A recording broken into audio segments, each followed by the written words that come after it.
Hello, good evening. Welcome to ITV News and Monday night's calendar. Thank you for joining us. Here are tonight's main stories. An inquest hears how a teenage girl was found in the River Ouse just days after she'd been raped by a stranger. A slice of history up in smoke. Arsonists are blamed for a devastating fire at this iconic Brighouse night spot. They used to have old Northern Soul nights and things there, which were always busy, but yeah, it's a shame. You could not see anything. It would, the road was just like you were end of world. Computer classmate, could these new robots, which allow absent pupils to learn from home, help reverse a mental health crisis in our schools?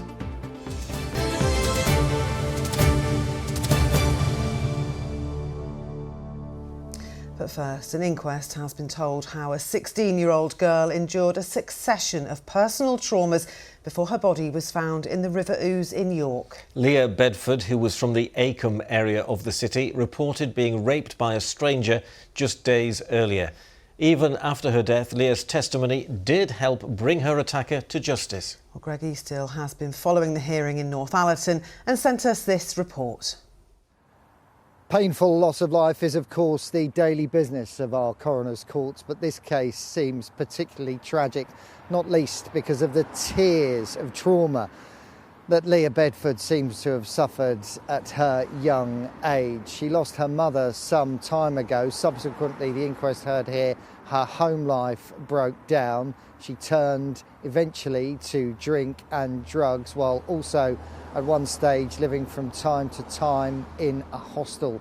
But one of the worst traumas she endured was just days before her death in September 2023. That is when she was sexually assaulted by this man, Christian John Franks. He'd seen her in the streets appearing confused and told passers-by he knew where she lived and was going to take her home.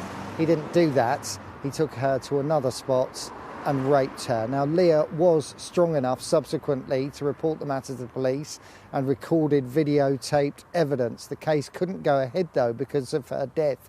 However, there was something in the way of a positive income, as her evidence was used as part of another rape case, eventually securing a prison term of more than 8 years for Franks. Now, the inquest was told this afternoon that at the time of her death, Leah had consumed a number of drugs which would have significantly impaired her judgment.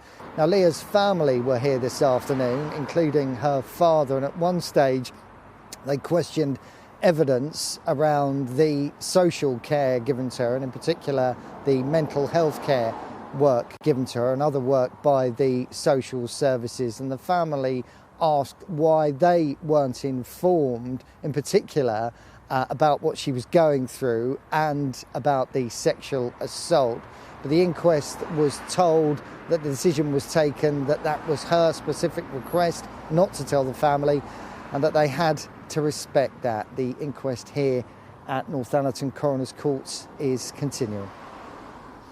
Greg Eastill with that report.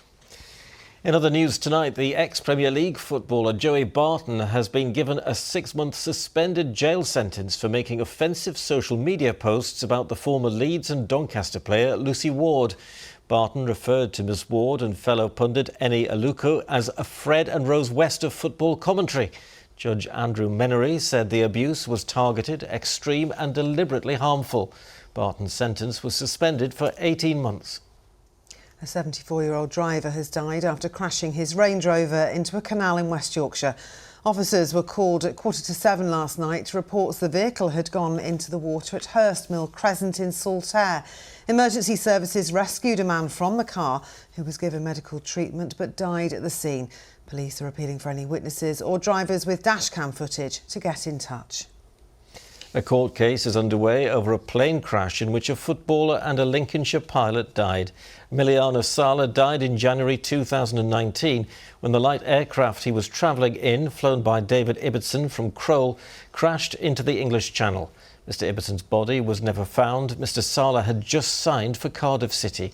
The club is seeking losses of more than £100 million and claims the flight was organised by his former club Nantes. Police are investigating how a fire started in Brighouse that laid waste to an historic building over the weekend. Formerly known as the Ritz Ballroom, but closed since COVID. The venue had been there since 1937. West Yorkshire Fire and Rescue Service say they suspect the fire was started deliberately, and the owner of the building says whoever did it should be behind bars. Adam Fowler reports. A raging inferno in Brighouse as 88 years of history ends in ashes. West Yorkshire Fire and Rescue Service were called here at around 5:15 on Saturday evening. They used 8 crews to extinguish the blaze, and they're now saying that it's been recorded as a suspected deliberate ignition. Callender visited the site when it was known as the Ritz Ballroom back in 1996. This is the moment they've all been waiting for. Doreen Chadwick at the keyboard of a mighty Wurlitzer cinema organ. Since opening as a cinema in 1937, it's also been a bingo hall and a ballroom before closing in 2020 and becoming derelict. Residents who witnessed the blaze recognised the end of an era. You could not see anything. The road was just like it was end of the world. It was just that much smoke, and you didn't come out of the smoke until you got to Tesco's. I met Mary in here, 1971. Right, we're still together. We got married in 73. Met her here, we seen Liverpool Express here, who at Merseybeats. How do you feel when you found out it? Oh, devastated. Devastated place, yeah. They used to have Northern Soul nights and things there, which were always busy, but yeah, it's a shame. Visiting the ruins today, owner Shahid Hussain. I literally just got to London yesterday and my phone blew up, literally with loads of messages, phone calls, videos saying the Ritz is on fire. I didn't believe it at first, but yeah, bits of videos, and this is what's left of it behind us. Obviously it's an iconic building. I'm very saddened that it's come to this, really. You know, whoever's done this needs locking up for it. Earlier this year, plans were submitted to turn the former ballroom into a drive-through coffee shop. It's unclear yet whether those plans too now lie in ruins. Adam Fowler, ITV News, Brighouse. Well, thanks for being with us for Monday night's calendar. And still to come before 6:30.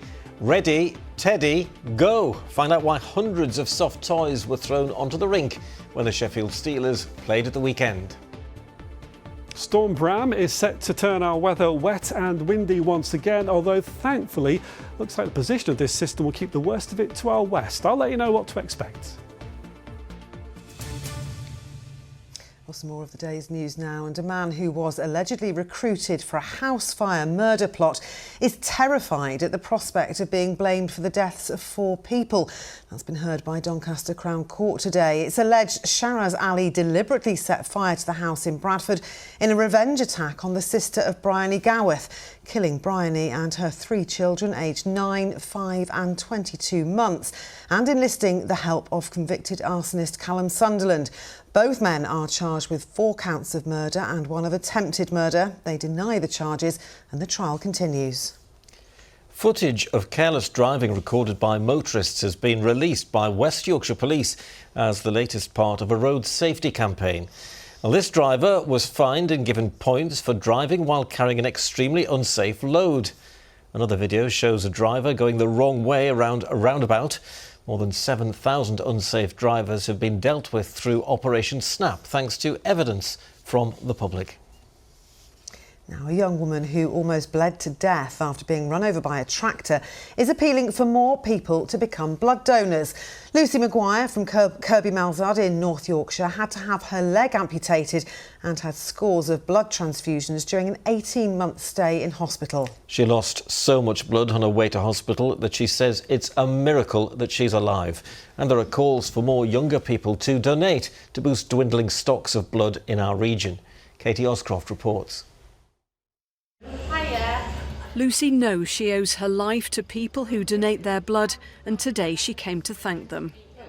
It is something I'm really passionate about now, because if people didn't give blood, I wouldn't be alive today. I must have had over 50 transfusions.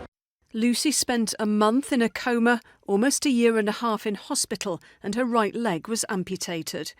She was hit by a tractor as she tried to help her mother out of their broken down car. I just saw these lights and I remember thinking, thank God, like someone's going to help me. And the next thing, it was a split second between that and being taken under the tractor.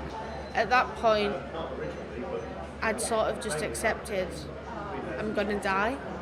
She was outside. Lucy's mum is very grateful that she didn't, and she now wants donors of her daughter's age to step forward. Lucy was 19 when she had her accident, and she needed, sort of like lots of units of blood. And talking to the people here about giving blood, there's not really a lot of young people. I wish I'd known more about it. Andy has been a donor since he was 17 and never broken the habit. The vans used to come to work and we were allowed time out to go and give blood. But to actually see someone loose and fit and well here is just brilliant, because you just think, well, this is why I do it.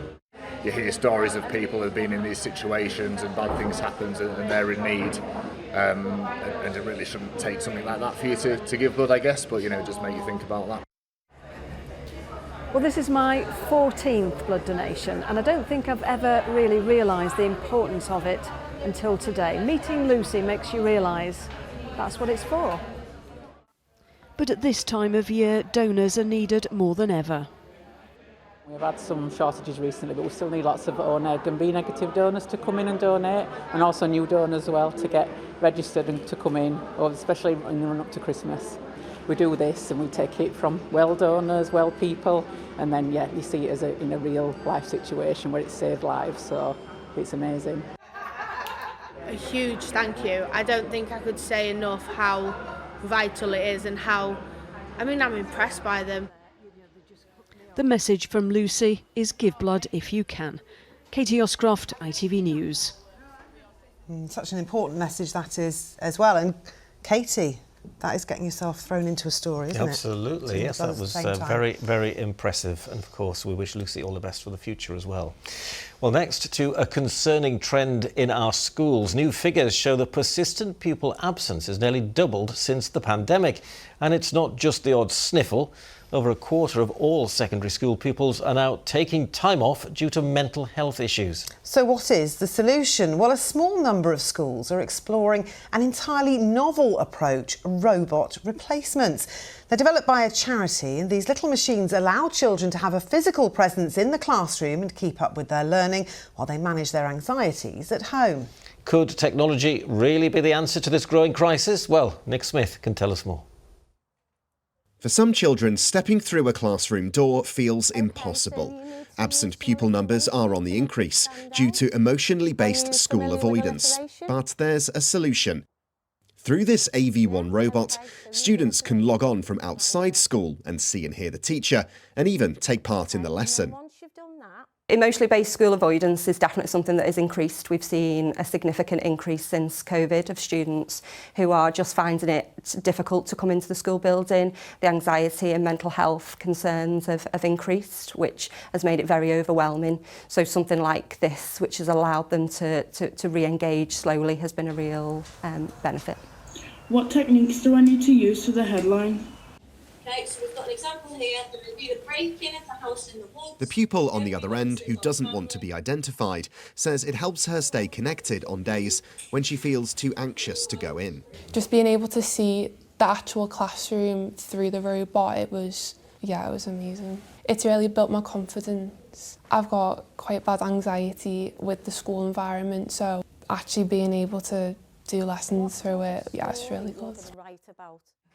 Jill Smith is a child therapist from Leeds. There might be a small tool, possibly when a young person is working on developing their response to their anxiety, it could help them to stay on track with academic learning. But I think personally that we need more research and evidence that shows that these robots can help young people transition back to school after a period of use and not keep them trapped at home. For some children who are on the spectrum, my son included, Lockdown was a game changer because it meant that all the things that he found difficult were removed and he could focus on learning. But we've got this thing about school where it's designed, well, it was designed ages ago for a totally different set of children, and we're preparing children today for a world that we've got no idea what it's going to look like. Our challenge as an education system is to create something that caters for every child, and we need to use technology to help us enhance that, not replace ourselves. While it's unlikely we'll see entire classrooms of robotic learners anytime soon, they may present a useful tool for some children to navigate their own mental health, but in some way remain connected with their peers. Nick Smith, ITV News. Right, the ITV Evening News is coming up after calendar at 6:30. Here's Mary Nightingale. Coming up on the ITV Evening News, President Zelensky and top European leaders gather in Downing Street to discuss the latest Ukraine peace plan. Storm Bram is set to batter Britain, bringing strong winds and heavy rain. And the Queen meets the stars of the hit show Rivals and the family of the late Jilly Cooper, who inspired the series. Do join me for those stories and more at 6:30. Thank you, Mary. Right, it's time for the sport now, and Chris is here. And Chris, what a turnaround at Leeds United. Yeah, what a difference a couple of weeks makes, eh, Lisa? Yeah, I was here, 14 days ago talking about the future of manager Daniel Farke. Well, since then, he's certainly turned the tide of public opinion.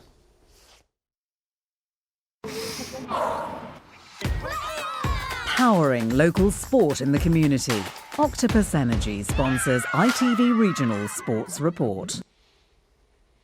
On the back of last Wednesday's 3-1 win over Chelsea, there was another classic down at Ellen Road on Saturday night against Premier League champions Liverpool.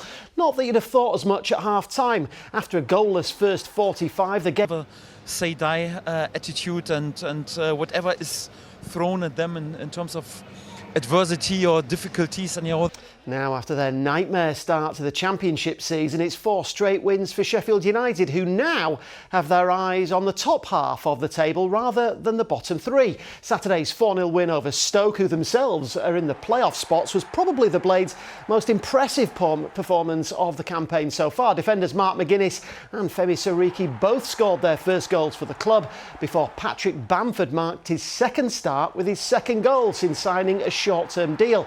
Sidney Peck's penalty in the second half rounding off the scoring on a very satisfying afternoon for the Blades. Keep saying we're playing catch up. Regarding all the other bits, you climb the table if you produce consistent performances and results, and that will happen naturally. So that's my full focus and a message to the players. Well, there are only 2 other Football League games due to the FA Cup, both in League One. Bradford are up to second after Anthony Sarsevic's penalty gave them a 1-0 win at Plymouth. But despite this fine strike from Leo Castledine, Huddersfield went down 3-2 at table-topping Cardiff. Now, the draw for the third round of the FA Cup takes place in less than half an hour's time. Every Premier League and Championship team will be in it, along with those who made it through the second round at the weekend. Amongst them, a Doncaster who fell behind at Chesterfield on Saturday, but equalised almost immediately through Owen Bailey before scoring again late on through Jack Senior. There you go. Patrick Kelly scored the only goal to send Barnsley through against Peterborough, and Mansfield beat Accrington on penalties after their game ended 2-2 after extra time. Now, Chris, I hear there was a football legend back in the region this weekend. There certainly was, Ian. You hear correctly, yeah. Doncaster-born Kevin Keegan was at Scunthorpe United, his first professional club for their game against Tamworth. He even gave a team talk to the players before kick-off, and it certainly seemed to do the trick. The Iron ran out 3-1 winners to keep them in the National League playoff spots. Elsewhere, Halifax comprehensively beat Braintree at the Shea 4-0. The final score. And finally from me, it was one of the highlights of the ice hockey calendar down at the Sheffield Arena on Saturday night. As is tradition, after the Steelers scored their first goal against Coventry, over 3,500 soft toys were thrown onto the ice as part of the club's annual Teddy Toss. Those toys were then rounded up and will be delivered to Sheffield Children's Hospital, where they'll be handed out as part of the Steelers' Mission Christmas Appeal. Always a wonderful occasion down at the arena when it's the Teddy Toss. Thousands of them there, weren't there? Yeah, it's amazing. It'll have taken them time to clear the ice, wouldn't They it? must have had to hold up the game for quite a while to get all those off the ice. Extra money for the people involved there, I think. I'm sure they do it all for a good cause. I'm sure they do, Lisa. You're Thanks right. very much, Chris. You're welcome. Thank you, Chris. Now, finally tonight, after, well, another gruelling challenge completed, another £1 million raised for the MND community. Leeds Rhinos legend Kevin Sinfield crossed the line at Headingley Stadium yesterday after running 7 ultramarathons in 7 days across the UK and Ireland. As part of his 7 in 7 fundraiser, of course inspired by teammate Rob Burrow, Kevin was joined by members of the MND community who completed a mile alongside him. Well, among them were Kath and Ian Muir, who dropped in for what was called the extra mile on the Leeds leg. They came in to see us a little earlier. Kath and Ian, welcome to Calendar. Thanks very much indeed for coming in. It's great to see you after what has been, well, quite a 24 hours, hasn't it? It's been a full session, yes. Yeah, everything from sunrise to pouring down rain. Kath, what was it like being involved in the extra mile? We had a brilliant day yesterday, despite the horrible weather. There was a great atmosphere inside while people were registering and getting their blue and orange mind hats, which were needed as the rain lashed down. We met at the extra mile. We all lined the route in the pouring rain while some friends of ours who had recently lost their dad to MND banged the drum 7 times to set Kev off for the last 3 kilometres of this amazing challenge. Brilliant. Yeah, what a gentleman Kev is. He is, and I mean, it's been such an immense challenge. Everything he's done, the 5 up until this one, the one that he's just completed. Kath, what do you think about these efforts that he makes for the MND cause? Kev's challenges have made a massive difference to both the awareness and funds raised for MND. Back in 2014, when I was diagnosed, it was a hardly heard of disease, and unfortunately, it took 3 well-known sporting personalities, the late Dottie Weir and Rob Burrow, along with Stephen Darby, to be diagnosed, and Kevin Sinfield to get behind them to raise the profile of MND. Over the last 5 years, Kev has been doing challenges using the number 7, which was the number on the shirt that Rob Burrow played rugby in, and Kev used that number in all his running challenges. By doing these challenges, Kev has inspired many people to raise money in different ways. This money has gone to help people and families affected by MND and has gone to fund many research projects. And Ian, I have to ask you, you know, there really is that feeling of an MND family, isn't there? Everyone sticks together and loves each other so much. It very much is. I mean, I've often said that it is the worst disease in the world anybody could get, but it's actually quite a good team to be involved with. There's a lot of spirit, a lot of support, and everybody wants to try and look after everybody else. Everybody's journey is different, but we all compare notes, support each other, talk to each other. And I think it is kind of a family atmosphere, and that was what we saw yesterday at the extra mile. These bits where the MND people and Kevin get together and talk, and I think that's become a more important part of his challenge as the years have gone on, is the meeting the people. He made that point before doing the latest challenge. He was calling it 7 in 7 together because he was very much keen to make sure that as many people could be involved as possible. And I think we probably know what the answer is to this one, Kath, but, you know, we've all heard the calls for, well, we already call him Sir Kev, don't we? But to be officially knighted, what do you say?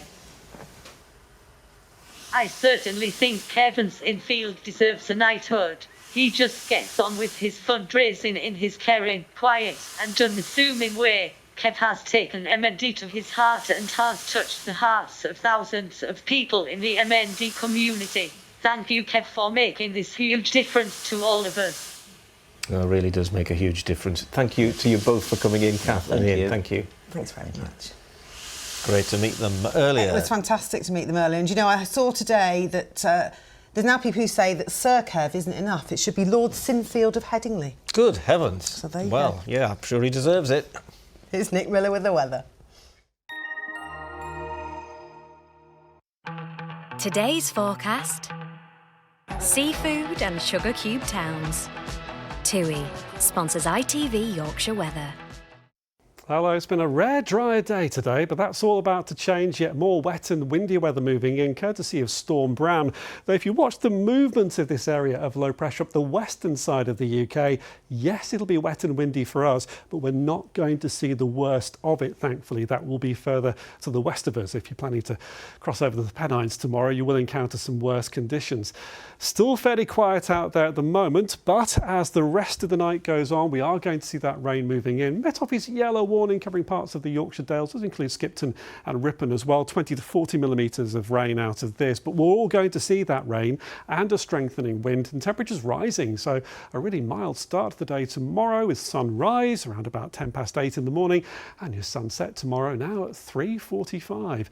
So this is how the day will play out. Again, bear in mind that Met Office yellow warning for rain. The higher totals will be in the Yorkshire Dales to 20 to 40 millimetres, but we are all going to see the rain, really rough travelling I think into the morning. That rain becomes more sporadic and showery from mid-morning onwards, and then into the afternoon begins to ease. We may actually see a little bit of brightness heading our way before the very end of the afternoon, and temperatures will top out in the mid-teens, so mild, but the black arrows indicating these strong gusts up to around 50 miles an hour or so, maybe a little bit more into the Pennines as well. This is how your Wednesday is going to shape up. So Storm Bram now to the north of the UK will still be blustery on Wednesday, may see a few showers, but a drier day again, as it will be on Thursday. That's your forecast. See you later.